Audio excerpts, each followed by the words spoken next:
नमस्कार, मैं नवीन जायसवाल 4 PM राजस्थान में आपका स्वागत है। उत्तराखंड की पुष्करधामी सरकार ने विधानसभा के अंदर यूसीसी यानी समान नागरिक संहिता अधिनियम को लेकर एक बिल पेश कर दिया है। उत्तराखंड में भाजपा जब सत्ता में आई थी, उसके पहले चुनाव के समय उन्होंने अपने चुनाव घोषणा पत्र में इसका वादा किया था। उसके बाद 2022 में मई में इसको लेकर एक समिति बनाई थी सुप्रीम कोर्ट के एक रिटायर्ड जज के साथ में। 5 सदस्यीय समिति ने करीब 12 महीने तक काम करने के बाद में इसका मसौदा तैयार कर लिया था। और समिति ने बताया जाता है कि इस दौरान अलग अलग पार्टियों के राजनीतिक नेताओं से, धार्मिक नेताओं से, इसके अलावा आम जनता से और विभिन्न विषय के विशेषज्ञों से भी बात की। समिति को करीब 20 लाख सुझाव प्राप्त हुए और समिति का जैसा दावा है, उन्होंने बताया कि करीब 2.5 लाख लोगों से उन्होंने सीधे बात भी की है यूसीसी को लेकर कि किस तरह के कानून होने चाहिए, क्या होना चाहिए। और उसके बाद में इसका मसौदा तैयार किया और 2 फरवरी को यह मसौदा समिति ने मुख्यमंत्री पुष्कर सिंह धामी को सौंपा। 2 दिन बाद 4 फरवरी को कैबिनेट में इसको अप्रूव किया गया और आज 6 फरवरी को विधानसभा में से पेश कर दिया गया है। इस अधिनियम में जो मुख्य बातें हैं वो आम जनता के पारिवारिक मामलों से ज्यादा जुड़ी हुई है। शादी विवाह के मामले हैं, तलाक से संबंधित मामले हैं, उत्तराधिकार से, विरासत से संबंधित मामले हैं, लिव इन रिलेशनशिप को लेकर कई प्रावधान किए गए हैं। जो मुख्य प्रावधान है उसमें से कुछ प्रावधान मैं आपको यहाँ पढ़कर बता देता हूं कि यूसीसी के तहत सभी धर्मों में लड़कियों की शादी की न्यूनतम उम्र जो है 18 साल की होगी। पुरुष और महिलाओं को तलाक देने के समान अधिकार मिलेंगे। लिव इन रिलेशनशिप को डिक्लेयर करना जरूरी होगा, मतलब अपने माँ बाप को भी इसके बारे में बताना होगा। और लिव इन रिलेशनशिप को रजिस्टर्ड कराना होगा। नहीं कराया जाता है तो 6 महीने की सजा का प्रावधान किया गया है इसमें। लिव इन में जो बच्चे पैदा होंगे उनको संपत्ति में समान अधिकार मिलेगा। महिला के दोबारा विवाह में कोई शर्त नहीं होगी। बहु विवाह पर रोक रहेगी। पति या पत्नी के जीवित रहते दूसरी शादी नहीं हो सकती है। और शादी का रजिस्ट्रेशन भी कराना जरूरी होगा और उत्तराधिकार में लड़कियों को बराबर का हक मिलेगा। अब इसमें एक खास बात यह है कि अनुसूचित जनजाति को इसके दायरे से बाहर रखा गया है। उत्तराखंड में 5 जनजातियां हैं, वो इसके दायरे में नहीं आएंगी। इसके अलावा सभी इसके दायरे में आएंगे। यानी समान नागरिक संहिता अधिनियम है। धर्म के आधार पर इसमें छूट नहीं दी गई है, लेकिन आदिवासियों को इसमें छूट दी गई है कि उनकी जो संस्कृति है, उनकी जो परंपरा है, उनका सम्मान करते हुए उनके संरक्षण के लिए उन्हें छूट दी गई है। लेकिन यह छूट धर्म के आधार पर नहीं मिली है। धर्म के आधार पर सब पर एक ही कानून लागू होगा। अब इसको लेकर विवाद खड़े हैं, पहले से भी विवाद चल रहे हैं, क्योंकि संविधान के 44वें अनुच्छेद में यह कहा गया है कि देश भर के अंदर एक कानून होगा। तो यूसीसी के समर्थक इस अनुच्छेद की बात करते हैं। और संविधान का जो 25वां अनुच्छेद है उसके अंदर धार्मिक स्वतंत्रता की बात कही गई है। तो जो विरोधी हैं वो उसकी बात करते हैं कि अलग अलग धर्मों के अंदर अलग अलग रीति रिवाज हैं, मान्यताएं हैं, तो सभी धर्मों का सम्मान किया जाना चाहिए। उनकी परंपराओं में कानून के जरिए से दखल नहीं देना चाहिए। अब चूंकि यूसीसी उत्तराखंड में पेश हो गया, लोकसभा चुनाव सामने है, तो अभी विवाद राजनीतिक रूप से भी गरमाएगा। और क्या इसके मायने होंगे, सरकार की क्या मंशा है इसको अभी लाने को लेकर, इसका क्या प्रभाव पड़ेगा राजनीति पर भी, इस पर बात करने के लिए मेरे साथ वरिष्ठ पत्रकार ओम सैनी जी मौजूद हैं। ओम सैनी जी, स्वागत है सर आपका। सर, लोकसभा चुनाव आने वाले हैं, 3 महीने का समय बाकी है। और उसके पहले यूसीसी बीजेपी पहले से लगातार 3 बड़े मुद्दे उठाती रही है, राम मंदिर का, धारा 370 का, यूसीसी का। 2 मुद्दों पर वो काम कर चुकी है और अब तीसरा मुद्दा यूसीसी का है। केंद्र से नहीं लाकर उत्तराखंड से इसकी शुरुआत की गई है। क्या मंशा है इसके पीछे बीजेपी की? देखिए, ये बीजेपी ने बहुत पहले घोषित किया था और गोवा में तो इसको पहले से ही लागू किया हुआ है।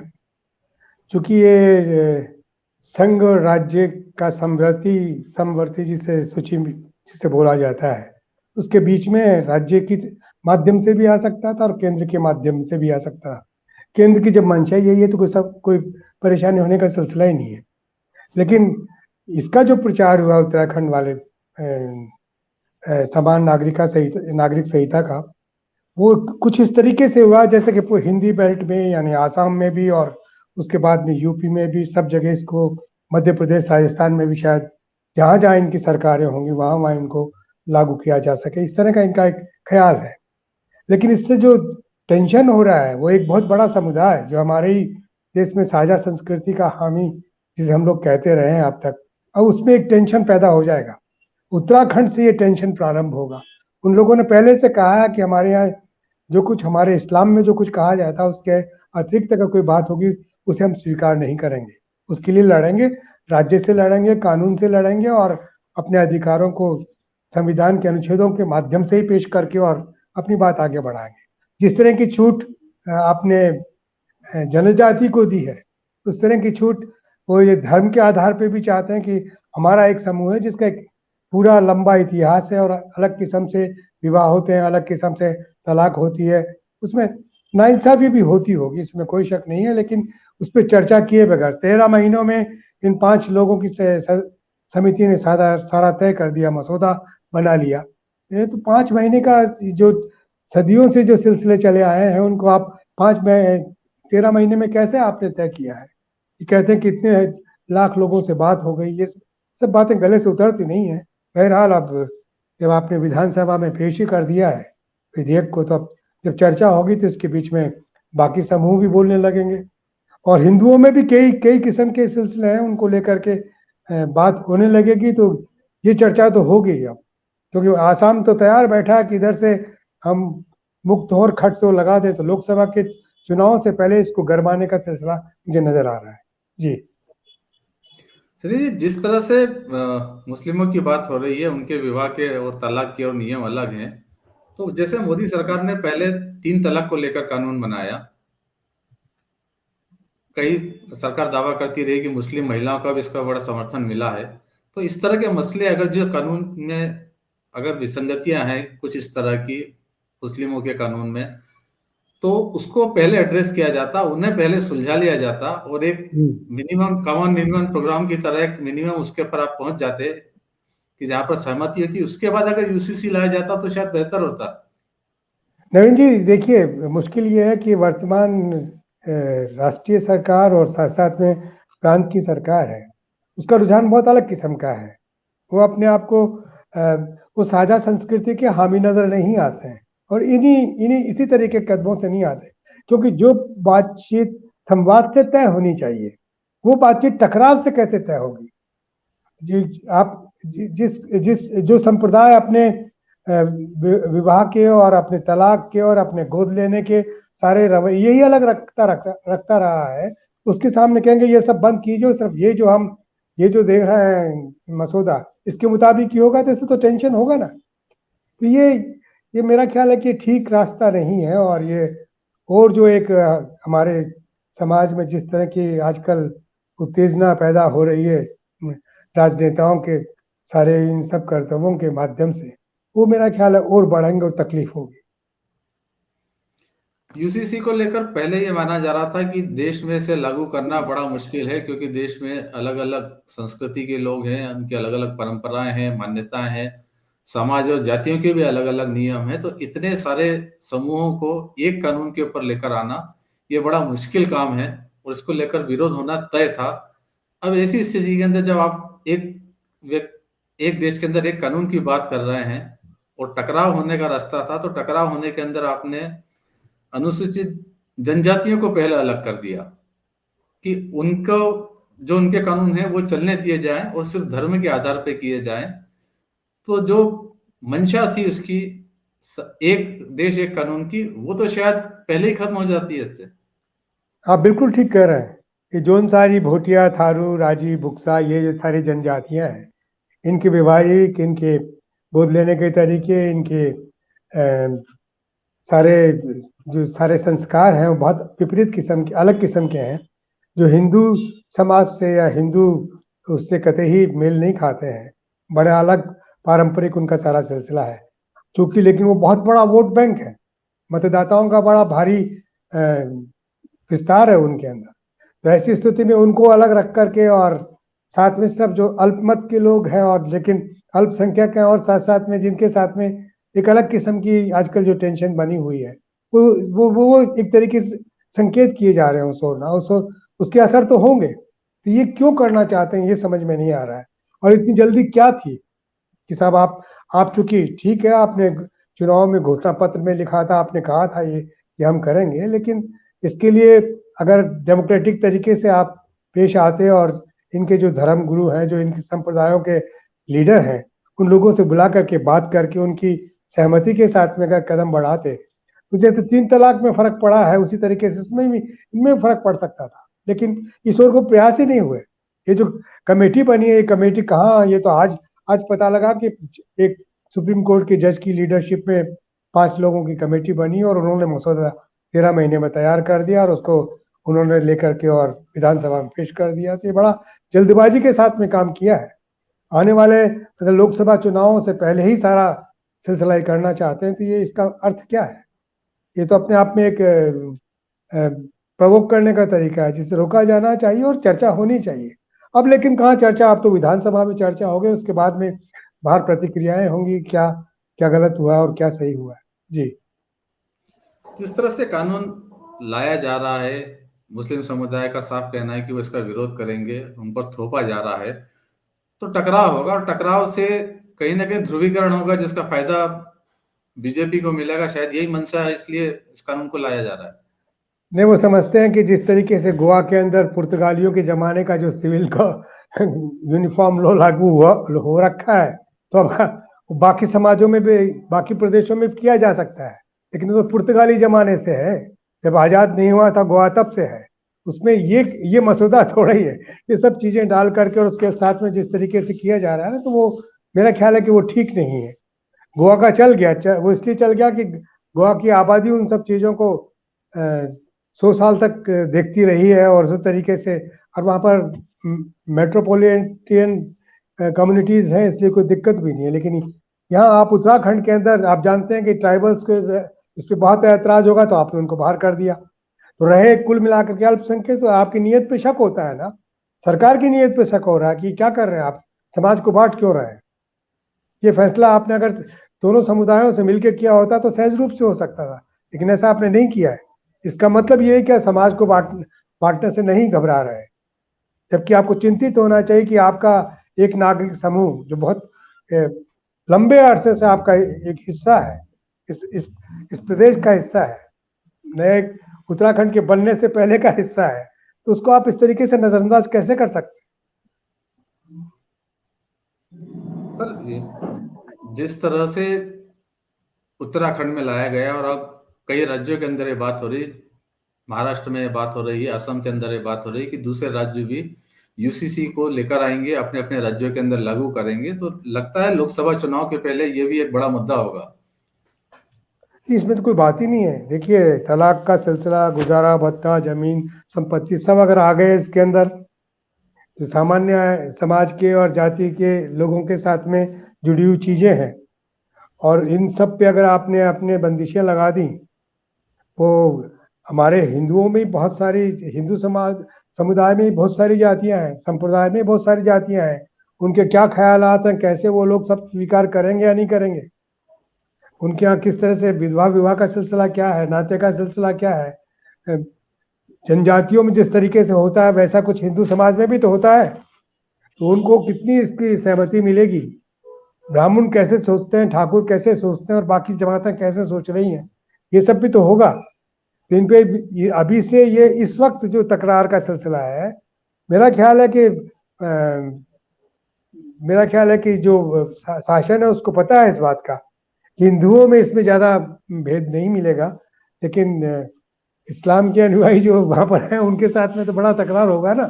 ये तो मैं अपने आप में खामखा एक प्रांत की शांति को भंग करने का सिलसिला है, जो अभी नहीं होना चाहिए।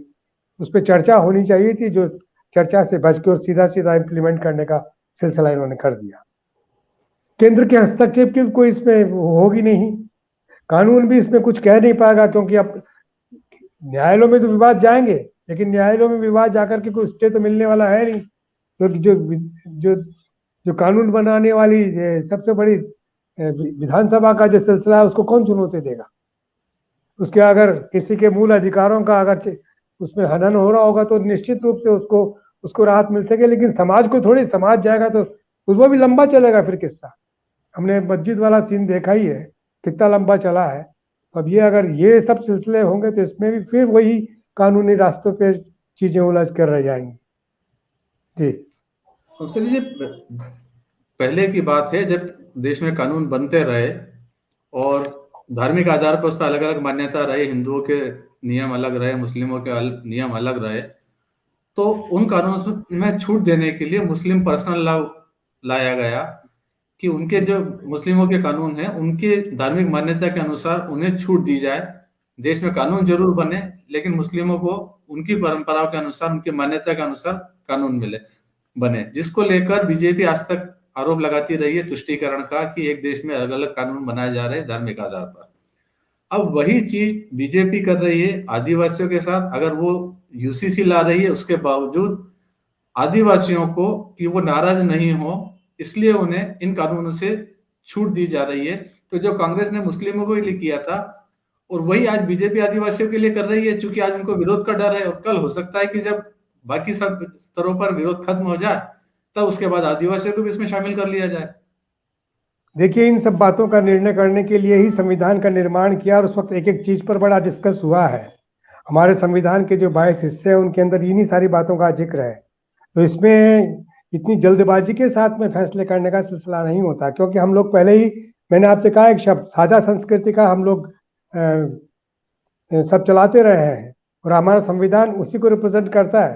हमारे जितने संप्रदाय हैं उन सबको समाहित करके और उसके बाद में सारे कानून बने हैं। ऐसी स्थिति में जिन पे ऐतराज हो सकता है उन पे ऐतराज किया जाना चाहिए, इसमें कोई बात ही नहीं है। तो इसमें ऐसा ऐसा जल्दी से आप करके और क्या करना चाहते हैं? आपका मकसद ये है कि साहब जनसंख्या पे नियंत्रण हो। चर्चा भी की है कि साहब निर्मला सीतारमण ने जैसे लोकसभा के अंदर चर्चा की है इसकी कि बढ़ती हुई जनसंख्या एक संकट हो रहा है। भागवत साहब ने भी चर्चा की है, वो भी कहते रहे कि बढ़ती हुई जनसंख्या मुश्किल हो रही है। लेकिन जो आंकड़े आए हैं, आंकड़ों से पता लगता है कि हमारे जो जितने भी समुदाय हैं, जितने जितने भी जनसंख्या के समुदाय हैं, उसमें सब जिन पे शक किया जा रहा है उनके यहाँ तो कम पैदाइश है, और जिन पे नहीं किया जा रहा है और जिनको आगे बढ़ा करके कहा जा रहा है उनके यहाँ ज्यादा है। तो ये कोई सोच नहीं है, ठीक सोच नहीं है। ये मानना कि एक आदमी ने अगर 4 विवाह किए थे तो उसके इतने सारे बच्चे पैदा हो गए, वो जमाने गए। अब एक बच्चा पालना ही मुश्किल होता है तो कहाँ से हम दो, हमारे दो ही काफी होते हैं, उस तरह का सीन है। लेकिन चूंकि आपने एक चित्र बना रखा है, लोगों के दिमाग में नक्शा बना रखा है, डेमोग्राफिकल इंफॉर्मेशन कुछ अलग कहती है और आप कुछ अलग कहते हैं, तो ऐसी बातों पे चर्चा होनी चाहिए। बिगड़ चर्चा के सब नहीं चलेगा, ये काफी संकट पैदा करेगा। और ये लेकिन एडमेंट है कि चूंकि हमने घोषणा पत्र में कह दिया था इसलिए हम इसको विधानसभा में कानून बनाने के लिए ला रहे हैं, तो उसका जो परिणाम होंगे उस तो फिर समाज भुगतेगा उस बात को ना। जी सर जी, एक आखिरी सवाल आपसे।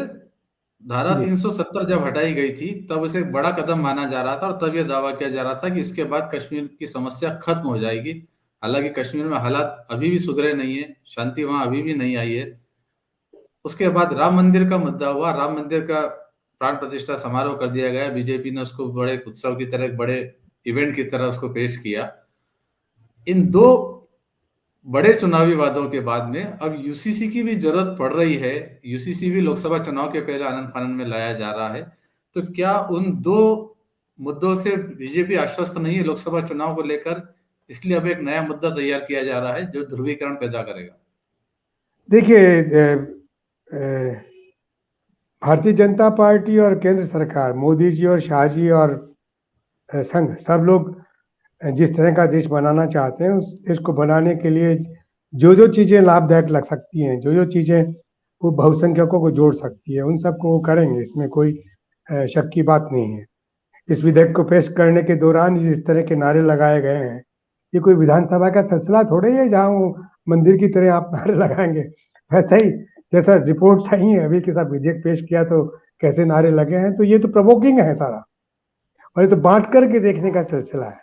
मेरा ख्याल है कि ये हमारे संविधान के निर्माताओं ने नहीं सोचा होगा कि कभी लोकसभा में, राज्यसभा में, विधानसभाओं में इस तरह के नारे, इस तरह की आवाज लगेगी, लेकिन आज देखने को मिल रहा है। तो ये तो अपनी उस राय को और पुख्ता करना चाहता है कि 370 हमने हटाया और हम इसके लिए कहते रहे, तो अब इसको भी लागू करके बताएंगे। तो 4PM राजस्थान से बात करने के लिए बहुत बहुत धन्यवाद सैनी सर आपका। नमस्कार। समान नागरिक संहिता अधिनियम जब विधानसभा में पेश किया गया तो नारे लगे भारत माता की जय, वंदे मातरम, और साथ में नारे लगे जय श्री राम के नारे। बात समान कानून की हो रही है, पूरे देश में एक कानून हो, सारे नागरिकों से एक तरह का व्यवहार किया जाए, और साथ में धार्मिक नारे लगाकर पेश करना कहीं ना कहीं मंशा को साफ दर्शाता है कि कानून लाने के पीछे सरकार की क्या मंशा है। सरकार को पता है कि इसका किस स्तर पर विरोध होगा, किस समुदाय से विरोध होगा, और ध्रुवीकरण का चुनाव में कितना फायदा मिलेगा। तो यह गणित भी कहीं ना कहीं सरकार के ध्यान में है। फिलहाल इस वीडियो में इतना ही, और अंत में एक बार फिर आपसे ये कहना कि 4PM राजस्थान चैनल को सब्सक्राइब जरूर करें और इस वीडियो के लिंक को जितना ज्यादा हो सके उतना शेयर भी करें। नमस्कार।